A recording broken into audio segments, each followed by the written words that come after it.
시청자 여러분 안녕하십니까? VOA 모닝뉴스 시작합니다. 북한 풍계리 핵실험장 3번 갱도에서 핵실험 준비 정황이 계속 관찰되고 있고 4번 갱도 부근 도로에서도 새로운 움직임이 관측됐다고 국제원자력기구 IAEA 사무총장이 밝혔습니다. 영변 핵시설 내 원심 분리기 농축시설의 가용 면적이 약 3분의 1가량 확대된 징후도 관찰됐다고 설명했습니다. 첫 소식 조상진 기자가 보도합니다. 라파엘 그로시 국제원자력기구 IAEA 사무총장은 12일 IAEA 이사회 성명을 통해 북한의 7차 핵실험 장소로 지목된 풍계리 핵실험장 3번 갱도에서 핵실험 준비가 완료된 것으로 파악하고 있다고 밝혔습니다. 그로시 총장은 이어 지난 6월 3번 갱도 재개방 징후 포착 이후 몇 달 동안 광범위한 작업이 관측되지는 않았지만 핵실험장이 여전히 활성화돼 있고 핵실험을 지원할 준비가 돼 있다는 징후를 계속 관찰하고 있다고 말했습니다.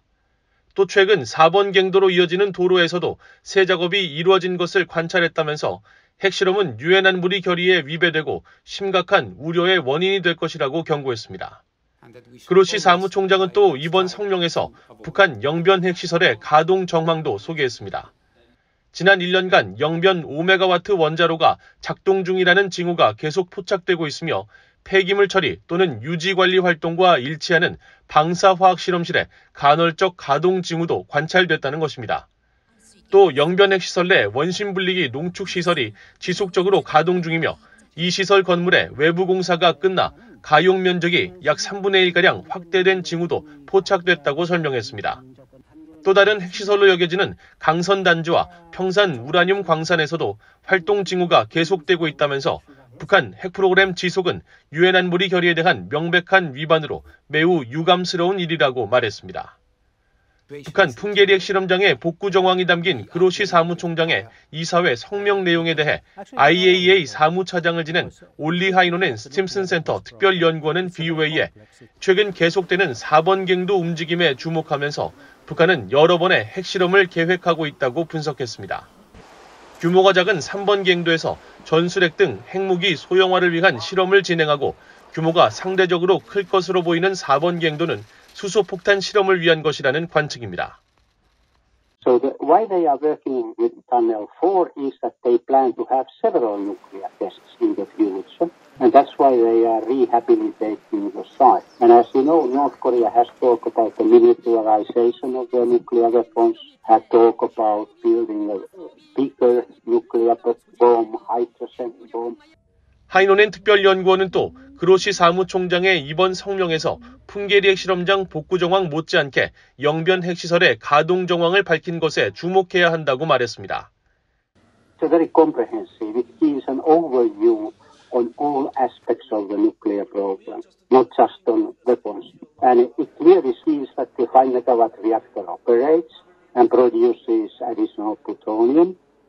하이노넨 연구원은 그로시 사무총장이 폐기물 처리 또는 유지 관리 활동과 일치하는 방사화학 실험실의 간헐적 가동 징후를 포착했다고 밝힌 것에 주목했습니다. 그러면서 이는 북한이 가까운 미래에 고농축 우라늄과 플루토늄 추출을 위한 핵연료 재처리 작업을 다시 준비하고 있음을 시사하는 것일 수 있다고 분석했습니다. VOA 뉴스 조상진입니다. 중국에서 건너온 화물로 포화 상태였던 북한 의주 비행장이 텅 빈 것으로 나타났습니다. 추가 화물 유입이 없는 상황에서 일정 기간 격리된 화물이 북한 내부로 모두 유입된 것으로 추정됩니다. 함지하 기자입니다. 최근 북한 의주 비행정을 촬영한 플래닛랩스의 위성사진입니다. 7월 말까지 활주로와 유도로 등을 가득 채운 화물이 거의 모두 사라지고 없습니다. 북중 접경 지역에 위치한 대규모 소독시설인 의주 비행정은 중국에서 열차로 넘어온 화물을 3개월간 보관해온 장소로 지난 7월 말까지 중국발 화물로 가득한 모습을 보였었습니다.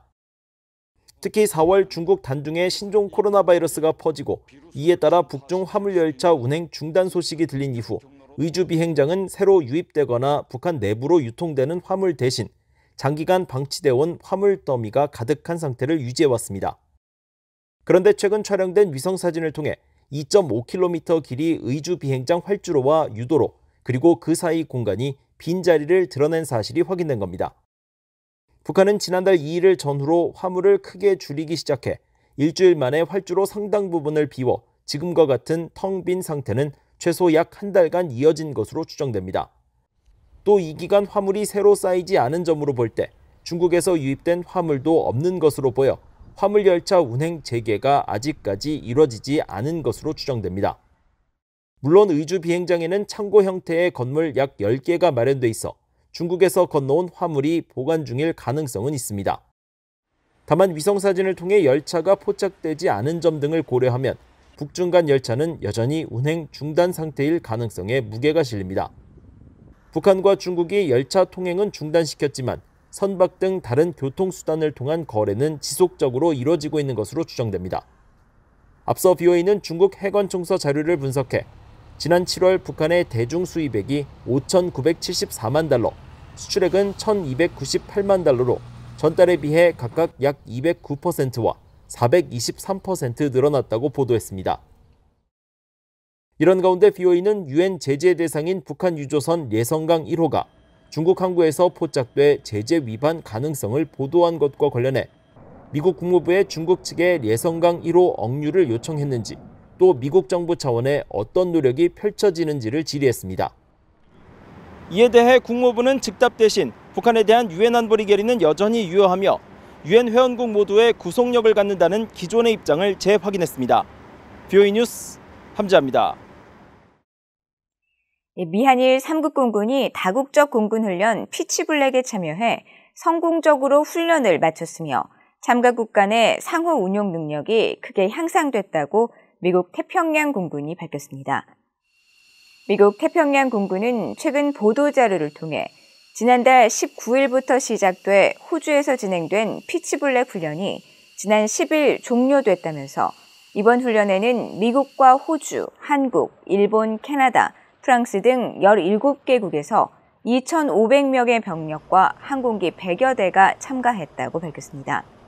그러면서 참가국들이 3주간 다국적 연합 환경에서 다양한 공중훈련을 실시했다면서 미국 공군과 참가국 간 상호 운용 능력을 향상시킬 수 있는 완벽한 훈련이었다고 평가했습니다. 케네스 월즈바흐 미국 태평양 공군사령관은 보도자료를 통해 미국의 목표는 자유롭고 개방된 인도태평양을 수호하고 영내 모든 국가가 이득을 얻게 하는 것이라면서 이를 위해 태평양 공군은 동맹 또 파트너들과 긴밀히 협력하고 있다고 강조했습니다. 한국 군당국은 북한이 선제 공격이 가능한 핵무력 법령을 채택한 데 대해 북한이 핵을 사용하면 미한 양국이 강력하게 대응해 응징할 것임을 분명히 했습니다.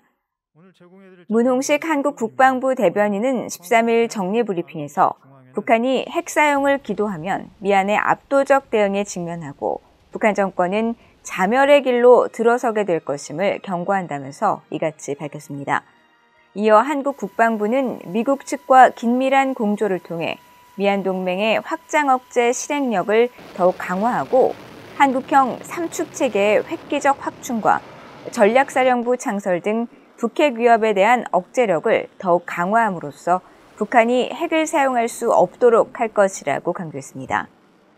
또 북한이 취한 이번 조치는 미한 동맹의 억제와 대응 능력을 더욱 강화하고 국제사회로부터 고립을 초래하며 북한 주민들의 고통을 심화시킬 뿐이라고 지적하고 북한의 완전한 비핵화를 추진한다는 한국 정부의 입장은 확고하다고 거듭 강조했습니다. 북한 정권의 정보 통제에 대응하기 위한 오토 원비어 북한 검열 감시 법안이 미국 상원을 통과한 데 이어 하원에서도 발의됐습니다. 미국 의회에서 초당적인 지지를 받는 이 법안이 올해 안에 의결될지 주목됩니다. 이조은 기자입니다. 오하이오주의 브래드 윈스트럽 공화당 하원 의원이 지난 9일 오토 원비어 북한 검열 감시 법안을 대표 발의한 것으로 확인됐습니다. VOA가 12일 입수한 하원 법안 초안에 따르면 이번 법안에는 민주당의 제리 코널리 하원 의원과 공화당의 앤디 바 하원 의원도 발의에 동참했으며 이미 상원을 통과한 법안과 거의 동일한 것으로 나타났습니다. 이번 법안은 미국 정부가 북한의 정보검열에 대응하기 위한 방안 마련과 대북방송 증대, 북한 주민들의 정보 접근 검열에 연루된 해외 개인에 대한 제재 권한을 대통령에게 부여하는 내용의 골자입니다. 법안은 특히 북한 주민들에게 사실에 기반한 다양한 범위의 정보 접근을 제공하는 것이 미국의 정책이라고 명시했습니다. 또 북한 내 시청자들이 억압적인 검열과 감시 또는 처벌에 대한 두려움 없이 안전하게 디지털 혹은 비디지털 뉴스를 창출, 접근, 공유할 수 있도록 통신과 정보 수단을 개발하고 시행하는 것이 미국의 정책이라고 밝혔습니다. 이어 인터넷 자유를 위한 수단과 기술 그리고 새로운 접근법을 발전시킴으로써 북한 정부의 억압적 검열과 감시에 대응하기 위한 새 기술을 촉진하고 혁신시키는 것이 미국의 정책이라는 점도 강조했습니다.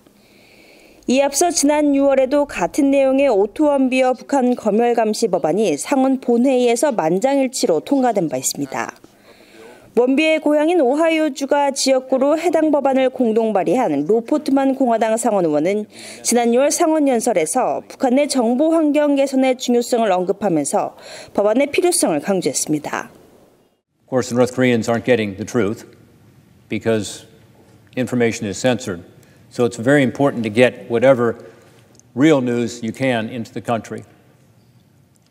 When that happens, what you find out is that people leave North Korea and then work against the regime. But so many people don't have access to that information.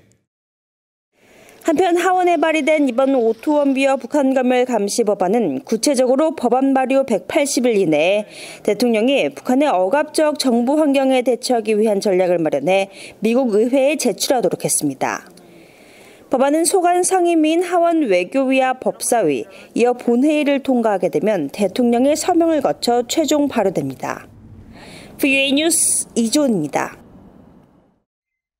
권영세 한국통일부 장관이 북한인권법에 따라 북한인권재단 이사로 이정훈 연세대 국제학대학원 교수와 김범수 사단법인 Save NK 대표를 추천했다고 한국통일부가 밝혔습니다.